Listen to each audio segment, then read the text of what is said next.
We begin tonight in St. Louis, where a police funeral has become a political battleground. The city's police union accuses the mayor of misconduct at the service of a young officer. The mayor calls the accusation false. Thanks for joining us at 5. I'm Steve Savard. I'm Kelly Jackson in for Ann Allred. And behind this all, a fight over who controls the police and what the city budget says officers are worth. Our political editor, Mark Maxwell, just back from City Hall. Yeah, and here's the thing that really jumps out at you when you dig into this story. Every public official involved agrees young officers should be paid more, every one of them. The fight here is over whether the mayor was allowed to say that to officers at a funeral where the stresses of a difficult job were front and center.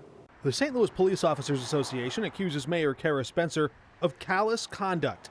Their claim that at the funeral of a young officer who took his own life, Mayor Spencer chose to debate grieving police officers. Would it be fair to use the word debate to describe? Absolutely not. We sat down with the mayor in her office at City Hall.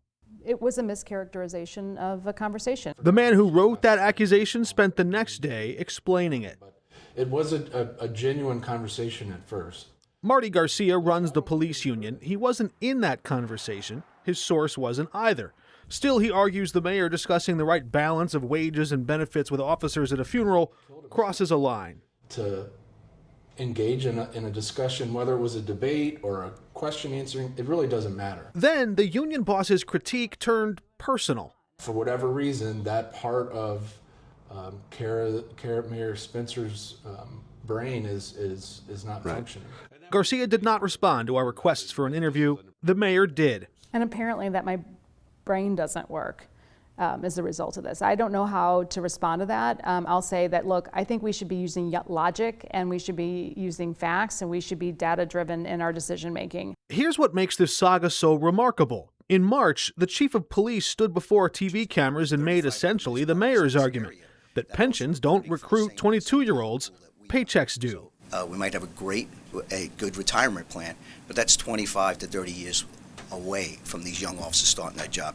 The mayor, a mathematician by trade, took that logic one step further. To have our police officers be paid more on the front end. A rookie's base pay would jump from 65 grand a year to 85. Fatter paycheck, slimmer pension, the same total cost to taxpayers. And we could easily do that considering how generous our benefits package is in the grand scheme of things. The mayor's closing warning was not about money. It was about power in a system where a chief and a department answers to the state, not to her and the voters. She sees a new trend developing where that system feels emboldened to lie, in her words, and face no real consequence for it. Mark Maxwell reporting tonight.